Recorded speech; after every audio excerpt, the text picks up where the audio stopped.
Was there anyone who tried to warn us about something that happened but we didn't listen? Who?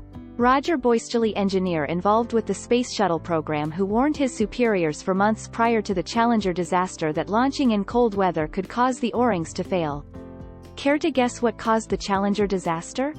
In 2005, Courtney Love was asked what advice she'd give young, up-and-coming actresses. She said, if Harvey Weinstein invites you to a private party at his Four Seasons hotel room, don't go. And for whatever reason, you didn't see her in many movies after that.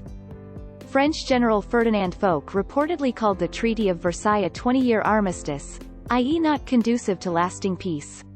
World War II broke out approximately 20 years later. Ignaz Semmelweis, often described as the father of handwashing. In the 1800s he discovered that infant maternal mortality could be drastically reduced by doctors washing their hands between patients. He was largely ignored and his book got absolutely slated. This is supposed to have contributed to him having a mental breakdown, and he died in a psychiatric hospital.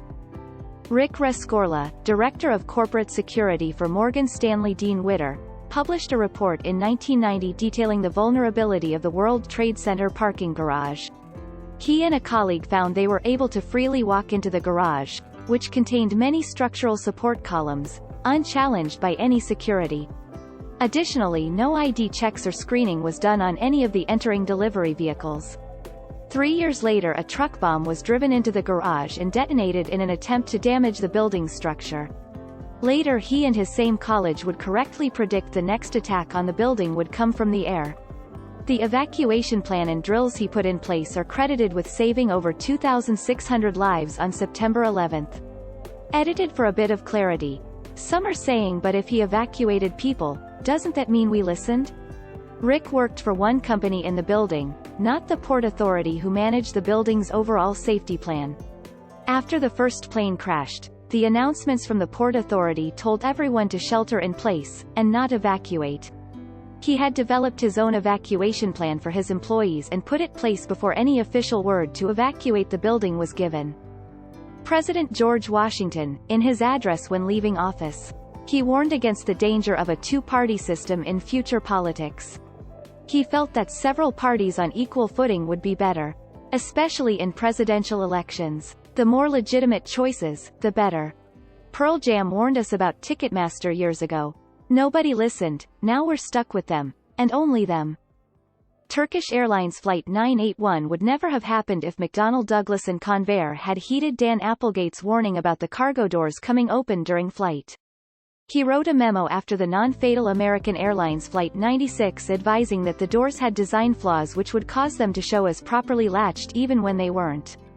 If nothing were done, he said it would lead to catastrophic failure that would likely result in the loss of the plane. However, the fixes would be expensive and no one agreed who would eat the cost, so proper upgrades were put off. Instead, they tried implementing cheaper band-aid solutions that would ultimately prove ineffective.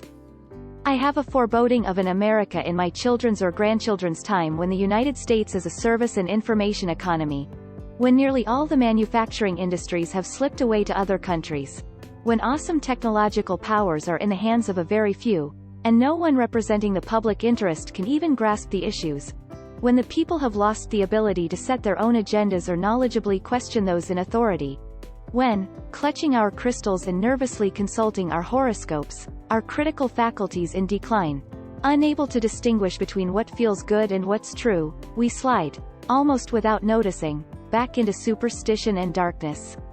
The dumbing down of America is most evident in the slow decay of substantive content in the enormously influential media, the 30-second sound bites, now down to 10 seconds or less, lowest common denominator programming, credulous presentations on pseudoscience and superstition, but especially a kind of celebration of ignorance.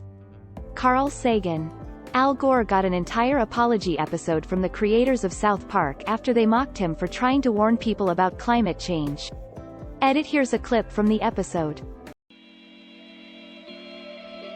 Thank you for watching. If you liked this video, don't forget to like it. Tomorrow we will upload a new video. Subscribe so you don't miss it. See you soon.